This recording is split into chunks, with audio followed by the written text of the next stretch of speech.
All right, welcome to Witchpolice Radio. I'm here with a guest who is new to the podcast, but not new to Manitoba, and I would say not new to Canadian music audiences either. And I think that the best way to start this off, I do have a lot of questions for you, but before we even get into any of that, if you just want to introduce yourself and give a bit of background about what it is you do as a musician. Yeah, I'm Robb Nash. Most people, when they talk about their music career, it's like they always was their dream of being a musician. For me, music isn't what I wanted to do. I love music. I was addicted to it, but I never thought I'd do it for, a job for that would be my career. For me, it was about why I wanted to do it. I just knew music was a good way to tell a story. So it's just my vehicle and my platform to tell a story, which is often different. It wasn't like my worst mark in school was music. I auditioned for the choir. I didn't make it, but I'm a storyteller, and music's a good way to tell a story. For sure it is, yeah. And I think that you're an interesting person in the sense that, you're well known, but I don't know if you're well known as much for your music itself as you are for everything that surrounds it, because you have this, you're always in the news for your advocacy and for the community work you're doing and things like that. It almost overshadows your music. So I think you're an interesting person to talk to in that sense, because you have this career that is obviously what you do with your life, but then there's this whole other side of things that almost takes over. So I mean, yeah. What's the best way how do you define the type of music you play? I do want to talk about the other stuff too, because it's very important, but as far as the actual music side of things, how do you describe it? Yeah, we're definitely rock based. I think the new album specifically, we're getting a lot of comparisons to Linkin Park, like the heavy stuff, Bring Me the Horizon, Papa Roach type stuff. Sure. But what I love is, to be honest with you, I was really inspired by 21 Pilots, because you listen to one song, it's like trap music, and the next song's just him and a ukulele. Like, they're so diverse. And I have toured so much over the last 12 years that I didn't have a lot of time to write. And so I didn't know how much I built up inside of me. So when the pandemic hit, I started writing again, and I had collected a lot of stories on tour. So the new album has 18 songs, and it's definitely hits hard, but there's some songs that are, you don't even have a drum set in them, so Right. It's quite a diverse album. There's some songs that are, being loved in the rock community, and some that a rock station would never play that are more CHR, like contemporary hit radio, Sure, so. Sure. So yeah, it's a pretty diverse album, but it's definitely lands on the rock side of things. Okay. That's what I figured from what I've heard of your stuff too. But yeah. I'm sure you're sick of talking about the pandemic, so am I, but it's affected everyone so much over the past 2 years plus. How has it been for you as someone who has done a lot of touring, and you do a lot of public events and public speaking and things like that? You're always sort of out there with people, and we've had this enforced time off where that hasn't necessarily been possible in a traditional way. How have you dealt with that? Well, for me, I'm fortunate that I was able to figure out that my emotions weren't a curse; they were a gift. I went through some pretty dark times when I was younger. When I was 17, I was in a car accident and went from a 6'5", a guy that played almost every sport, to a guy getting bathed by his mom. And I was hit by a semi truck in a car accident with my friends, and resuscitated, and I woke up with a titanium skull this side and metal in my chest. I've had so many surgeries, and but I didn't know who I was or my parents, and my memory was gone, and it was just like a total restart. And so the last couple of years are familiar to me, because, I watch a lot of people that, couldn't be with their friends. They were isolated. You couldn't play sports. And I went through that when I was 17, when I was in high school. So I recognized this, and I recognized what isolation does, and isolation and depression are a bad combo. Sure. So, we've been watching this, and maybe we'll get into this more, but I started a band to tell that story. I thought I made it through that dark time, but how many other people are going through those same dark thoughts, not talking about it? And that was my why. I'm like, I need to tell my story so other people don't have to die like I did before they start to live, and right. Do things for the people around them, do things that matter. So I chose to play music, and the first couple of albums, they were okay. And then by the fourth album, got a record deal. And then we actually did have some top 10 hits on the radio, and we were sharing the stage and touring with some of our favorite bands, like big crowds. And it was exciting. It's fun crowd surfing. But I was like, when do I tell the stories? I want to have an impact. And then we were getting ready to go to LA for to see if we could do the same thing in the States. And then all of a sudden I got offered this 9-month tour to go through schools, just me and an acoustic guitar telling my story. So everyone thought I was crazy, but I walked away from my record deal to do that. And when you walk away from your record deal, you don't have a dollar, you just owe money. Sure. So, and then it was a 9-month tour without pay, but it felt like the right thing to do. And after the 9 months, it turned into other communities calling, then started getting called from prisons and youth detention centers and reserves. And it just started growing. We put a band back together and started a charity because we never charged a dollar for what we were doing. And then the shows, we couldn't meet the demand. Yeah. So then it was like, we were back in big theaters. Like in Winnipeg, we'd set up the Burton Cummings Theater and we'd do a week of shows for free. We'd pay for the school buses. We'd fly in kids from reserves to these concerts where we would tell stories of the people we met on tour, people with struggles with mental illness, addiction, self-harm. And we'd see so many breakthroughs. And then our last show was the Arena in Medicine Hat. And then we walked off stage and the pandemic hit. And I didn't know if it was going to be all of us, 2 days, 2 weeks, 2 months, but I knew that it would be a while before they would let 10, 20, 30 schools into a building. And I still think it's going to be a while. So it was really hard these last couple of years sitting on the sidelines because communities are reaching out schools and saying like, help, this is hell on our kids. And I'm like, but when the pandemic hit, I was like, I tried to keep things kind of underground. Like you're right. I would do some media stuff. I accepted a couple of awards. At first I didn't accept the awards because I never wanted any of the students to think this was a publicity stunt. Yeah. Because kids can smell bullshit a mile away. Right. So they need to see you're genuine. They're like, oh, he's not charging for this. Oh, he's in debt. Oh, what is he going to sell us? It's like, oh, we give the music away for free. It's like, okay, you got us because you're genuine, especially when you go to a reserve. Because there's like, what's another white boy doing coming to save the day, But once I was embraced by the Indigenous people, by the way, they actually gave me my spirit name. They call me Bear Chief. That's why I have a bear hand in my hand with Chief across the fingers. And then, so I was like, I kept it underground, but finally I was like, I think it's time we have to tell these stories of the people we've met. So on the tour, we were handed 917 suicide notes. And I called up a film crew and I was like, will you help me follow up with 10 of these students and find out where they are now? And so during the pandemic, we've been going across the country, just filming these students that are now in their early 20s. And the stories were incredible.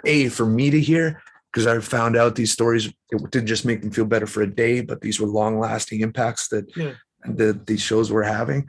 And the stories are so incredible. So we have a documentary that's done.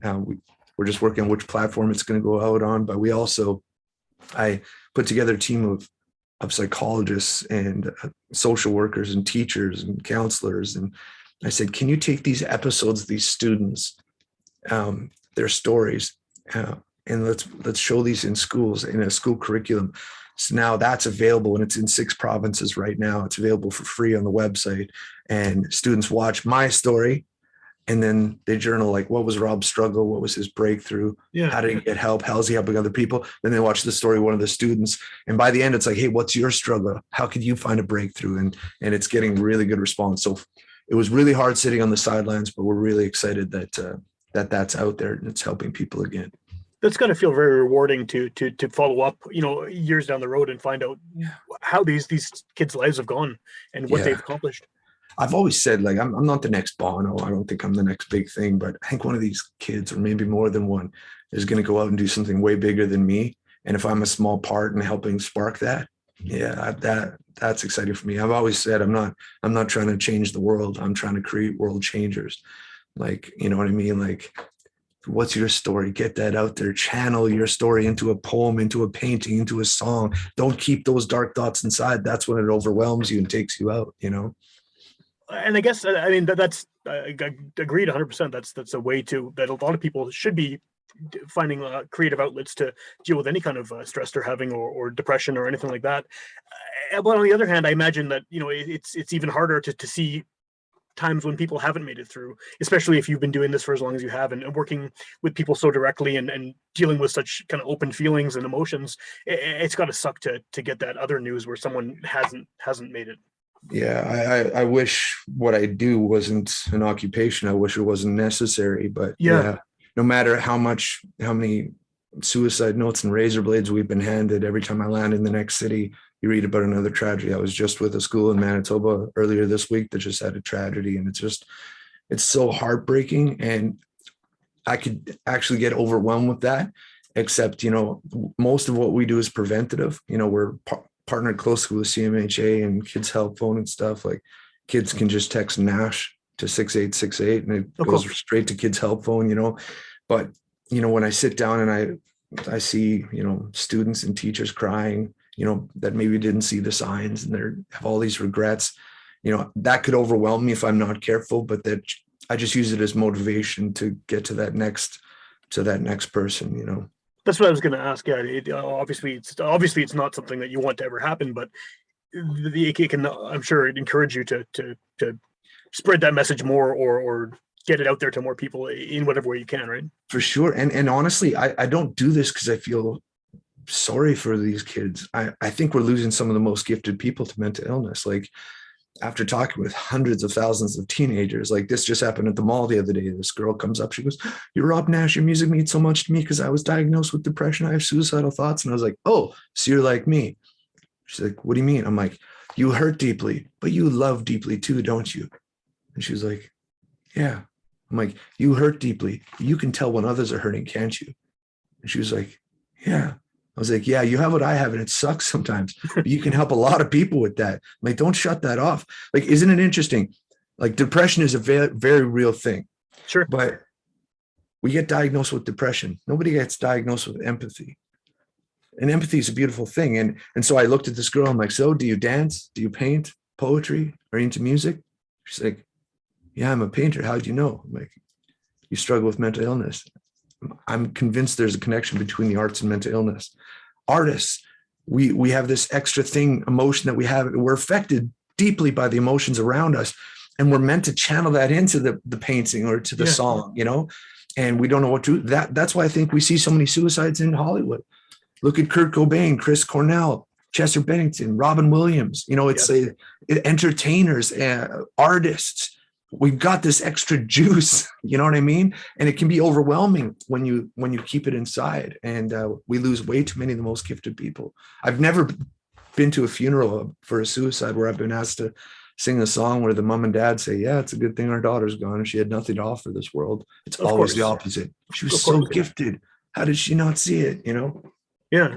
Well, and I guess like what you were just saying about running into someone at the mall and having that conversation, I guess you can't really take time off from being the guy who talks about this, right? I mean, you're pretty recognizable just visually. I mean, people know what you look like, whether they have your music or not, right? And I mean, so you probably get that all the time. People just feeling that you're approachable and you're the type of person that they can talk about these emotional and mental struggles. Yeah, I don't have fans. Like, people don't. It's not like well, every once in a while I have a selfie and take a picture, but like, I was just in Edmonton last week and this guy comes up to me at West Edmonton Mall and he's just like, "You're Robb." I was like, "Yeah." He goes, "You came to my school in November of 2014 and it changed my life." And I was like, it wasn't, "Hey, you came, I think I saw you once," but it was like, he knew the time, the month, the year that, because we all have those breakthrough moments, right? But walking around when people come up, it's not fluffy conversations. It's like, "Hey, this happened to my friend." And all of a sudden you have these conversations. Plus, I have a mohawk and a beard, lots of tattoos. I'm 6'5", so you kind of stand out a little bit in the crowd. And especially when people see my tattoos, I've got some pretty prominent tattoos that most people don't have. Right. And is that an ongoing project, that tattoo project with the, I mean, that's kind of what you're known for, I think, in a way, is getting the names tattooed from you. Well, it started, I just started seeing so many people tagging us in photos where they would tattoo the lyrics of our songs on their arms where they used to cut. And I'm like, a song I wrote in my bathroom has that much of it. Like, I'm that much a part of somebody's life like that. And I'm like, how could I show that they're that much part of my life? So I'm like, so I took, all the signatures and the names from the bottom of the suicide notes. I tattooed them on my arms. But in the documentary, I say it, and I say it from stage, I'm not going to do any more tattoos. My arms are full, but I just never wanted to be, "Hey, I'm going to give Robb my suicide note because I want my name tattooed on his arm," and I just, again, I did this to show their value, how much they mean to me, but I also, the media focuses so much on the fact that, it's like they want to push that every story of mental illness ends with a suicide, and it doesn't. They need to see it doesn't always. Not every story of addiction ends with an overdose. Every one of these names are people that are still here. You know, I did the anthem at a Jets game, and this a woman selling 50-50. She goes, "Can I see your arm?" I was like, "Yeah." I'm sitting there, pull up my sleeve, and she goes, "That's my daughter's signature. That's her handwriting. I've always wanted to thank you." And it's like, and I don't get a lot of that. I don't get to meet the parents and all that stuff, but you know, you just keep going because you feel like it's the right thing to do. You listen to those little promptings. And I'll be honest with you, man, in the beginning, when I started going to schools, I didn't talk about the fact that I had been suicidal. Like my message was more like, hey, I had this big car accident, you know, almost died. So make every day count, because you never know what's going to happen tomorrow. Right. But then one day we got called to a school in Ontario, and this principal says, "Can you come right away? We heard about your effectiveness, and we just lost a girl to suicide." And on her suicide note, it revealed that she had a pact with a friend. Like, if you kill yourself, I'll kill myself. Principal says, "We don't know who it is." So we flew out, and it was an odd feeling, man. There's 1,000 students in front of me, and I'm like, somebody in this room is about to take their life, and I don't know where they're sitting. Yeah. And I'm telling stories, playing songs, and I'm getting to this point, I'm like, I need to say it that I was there once too. I've not even told my bandmates this. But I could feel this moment coming, and I'm like, I know somebody here is thinking about taking your life. You're not alone. I was there once too. And I braced, because I thought, like, what are the students going to think of me? What are the staff? What is my team going to think of me? But it was like 1,000 pounds off me. It was like, it felt good. And then the interaction between me and the audience, the relationship just went boof. Yeah, and then people are coming up afterwards, and now it wasn't just autographs and selfies. It was like hugs and tears. And then this girl pulls this old crinkled up note out of her pocket, and she's like, "Here." And I was like, "What's this?" She goes, "It's my suicide note. I was going to kill myself this weekend. I don't need this anymore."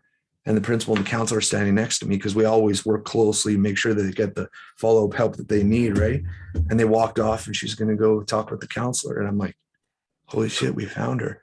Yeah. And then I'm incredible. Like, the next day, I'm like, well, if the stats from Kids Help Phone are true, pre-COVID, 1 in 5 teenagers had seriously considered suicide in the last 12 months. 1 in 5. Oh. So now there's another 1,000 students in front of me. And I'm like, I said it again. It was a little easier the second time. Like, I know somebody here is thinking about taking their life. You're not alone. I was there once too. And then a guy gave me his note. And I talked with a police officer, because I was like, I don't get it. Why did they have their note? Like, they didn't write that during the show. It was an old paper folded up and crinkled. Yeah. And this one officer that kind of focused on teen suicide said, yeah, very rarely is the note freshly written. People write their note and they carry it with them for 2 to 3 months, waiting for somebody to push them over the edge, or for somebody to reach out and say, you're not alone, and help them with a breakthrough moment. And and it was a big day for me when I realized the tears of that person in front of me, those weren't tears of somebody breaking down. Those were tears of somebody breaking through. Okay. And that was a big difference for me, but I'm not going to lie, man. Like, if you've ever been to our concerts, like, I don't know about you, but I hated school presentations, right? Like, don't do drugs, right? And so students are all kind of sitting there, and, you're at the Burton Cummings Theater. It's a great setup. There's LED walls. They see the drums, like, okay, this is a little cooler. And I know that, 1 in 5 students has been suicidal in the last 12 months, but 4 out of the 5, we're doing good. Entertain us, So I'll sit down and be like, hey, like, I do a lot of impersonations. Do you want to hear the Family Guy voices, and Gollum from Lord of the Rings? And so it's an entertaining show, and we have fun, but it's all packaged around getting to the core and trying to get to those students that are struggling, and let people know you might not have had your bad day yet, but it's coming. We all go through something, Well, and that's the preventative side of things too, right? Is getting to them before that happens and letting them know. Yeah. Does that is it hard to balance your own music with that persona that you have, that you're that guy that people approach about this topic, and you're a very outspoken person on this topic, and then you're also writing songs that, obviously there's a connection in what you just said. You're playing these shows that also have that message, but do you have to juggle it at all, or do they fit very well together for you? don't get me wrong, I've written some songs that are just about having fun and partying, but I can't do it anymore. Like now, every song, like the new album, you know, I was getting one award, and backstage, the other three guys getting the same award were soldiers missing limbs and stuff. And I'm backstage. I'm like, what am I doing here? I'm just a musician, you know. But then they introduced me and they said, this next guy is fighting a different kind of a war against an invisible enemy called mental illness. And I was like, ooh.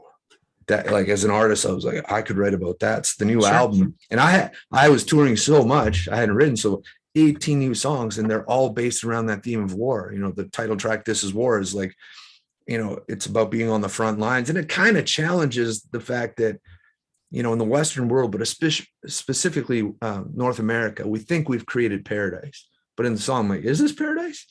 Because this isn't a war I thought I'd be in, but where's the hero? There's bodies in the streets, there's blood beneath my feet, you know. Is this the promised land we think it is?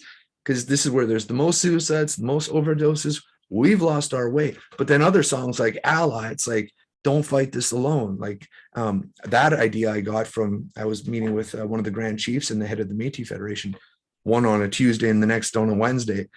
And I'm always trying to do justice. If I'm going to tell the stories of the Indigenous people, I've never lived that life. Yeah. I'm like, hey, I need to understand how to properly represent you, you know, and they're like, quit being so apologetic. I was like, well, what do you mean? They're like, we don't know why you're helping us, but you're an ally. We don't have a lot of allies, and people will listen to you that don't listen to us. Thank you. And then I'm like, same thing, ally. I'm like, well, you need an ally in war, you know? And so there's moments in front of the lines, on the front lines, there's moments we're in triage, and there's moments you're in victory, and people need to see that you can get to the end of that. And honestly, you know, you talked about how do you keep going and all that stuff, but I've learned now that, you know, the antidote for depression isn't happiness.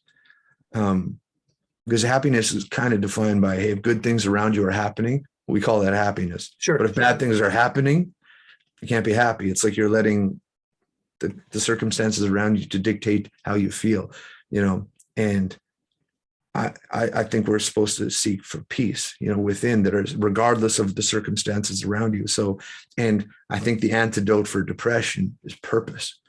You know, first, everybody knows what mental health struggles are. There's days like physical health, you feel 100%, and days you feel 80. Yeah, sure. Just like mental health. There's days you feel 100%, days you feel 80. Some people don't know what it's like to get down to 5 and 3%. That's where you have depression, and some people don't know that.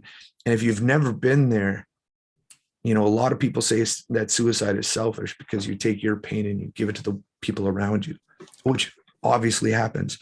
But if you've never been there, you don't realize that the thought in your head, the lie in your head, is the most selfless thing that you could do for the people around you, is leave. You are a burden to your family and your friends, your parents. Just leave. That's the lie that's in your head.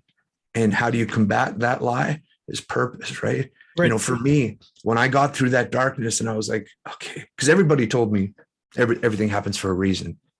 And they say that with good intentions. But when people told me everything happens for a reason, I'm like, what's the reason I was hit by a semi? And I'm thinking, is this how life is? It's fate. You know, some family told me God spanked me with a semi because I was a bad kid. So I'm like, I was so bitter and so angry. And then somebody came up to me and said, you're trying to figure out the reason you were hit by a semi truck, right, Rob? I'm like, yeah. And he was like, I know the reason. I'm like, what is it? He goes, you were hit by a semi truck because you were going too fast on an icy road. Shit happens. What are you going to do with it? Yeah. And that sounds simple, but that set me free. And I was like, I'm done being bitter and angry. I got a second chance. Maybe I should do something with it. And I was like, I screamed at the sky and I was like, I want to do something today. Like, I want to do something that matters. Like, I want my life to count.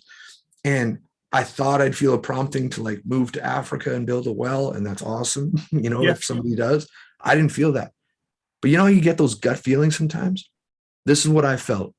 Phone the semi driver that hit you and tell them you're alive. I was like, what? So I phoned the police and I'm like, yo, can I get the phone number of the semi driver that ran me over? The cops are like, no. But I kept trying because this nudge wouldn't leave me alone. And finally, one cop gave me his number. Big trucker from the US hands us the phone. And I said, do you remember that car accident up in Canada? And he's like, he got real quiet. He's like, yeah. I said, just felt that I should call you and tell you, like, I'm okay. I'm alive. I survived. And I could tell it set him free. Yeah. Even though Well, the he's car been accident carrying was that, my, I'm sure, for as long as, yeah, the whole time. Yeah. Yeah. yeah. Even though the accident was my friend's fault, it wasn't his fault, but it was still haunting him. Right. And Sure. we talked and he was set free, but that's not the important part of that story. The important part of that story is what happened to me. Until that day, I had never done anything for anyone but me. And that moment I was like, oh, my life matters. I have purpose. And that purpose started to outweigh the depression. Like, I need to keep fighting. Somebody needs my story. Yeah. I never had anybody come to the hospital and be my hero, but maybe I could be a hero for somebody else one day. And then, as cliche as the ripple effect is talked about and how often it's mentioned, but that was always the goal. Well, that's obviously worked for you too, and I'm glad that you're still doing this, because, like you said, I mean, there's so many kids who are struggling with this, and you never know who it's going to be next, right? Like that crowd could be any one of the crowd. I mean, I'm the father of a teenager. It's hopefully it's not my kid, but that's what every parent says, right? Yeah, So, for sure. And honestly, I think the most shocking part for me has been when I started this tour. We just focused on the high schools, right? And now what the grade 12s used to do is what the grade 8s are doing. What the grade 8s are doing is now what the grade 5s are doing. It's sure. getting so young. We got called to one community where they lost an 8-year-old to suicide. Oh, wow. And that should not be an option at 8 years old, but it was. And that's devastating, Yeah, that's you wouldn't expect that to happen, but yeah, that's awful. What's the best way for people to find out what you're doing? Because I mean, your shows, like you said, they have elements of obviously the music is important and the new record and everything, but you're also talking about these very important issues and giving people hope, really, in situations where they might not have any. What's the best way to find out where you're going to be and when people can check you out? Yeah, I think it's going to be a while before we can tour and bring schools together. Yeah. But in the meantime, over these 2 years, we have been filming this stuff, and we beta tested the curriculum in 4 provinces, got the feedback, made some adjustments, and now it costs us about $500,000 to build it. We spent all of our money. We're trying to figure out right now how to go from paycheck to paycheck, but we know schools need this, so we're not even charging for it at this point. But if you go to robbnash.ca, you can sign up for the curriculum. If you're a parent, you want to hear more, see more about it, or a school teacher or principal, you can go sign up for that. The curriculum, that's our big focus. The documentary trailer is up there as well. Cool. That'll be coming out soon. We'll announce that. And the new album, even my producers they were my producers when I had a record deal, and they're like, dude, we want to be a part of this, what you're doing now. So they're Steve Smith, Anthony Anderson are amazing guys. They help with all my production. And they're like, hey, if you're sharing these stories in the curriculum, the documentary, can we share your new music too? And I was like, yeah, I guess it's time. So they talked with some of their colleagues, and Stephen Stone, the entertainment lawyer, Jeff Rogers, Eric Alper. And then they met with, the president of Warner, and Warner said, we want to help this. And they signed me almost no strings attached, just with distribution to help get the music out there. So the first 9 of the 18 songs are now out. And so we're really excited about that. And legit, I sit in this room, much like you often do, I assume as well. And I share these stories as whether people find us through the music, through the curriculum, through the documentary, it's you come here, you're going to find a lot of stories. And I can't wait for people to see the documentary and some of the remarkable stories of some of these teenagers where they are now. Awesome.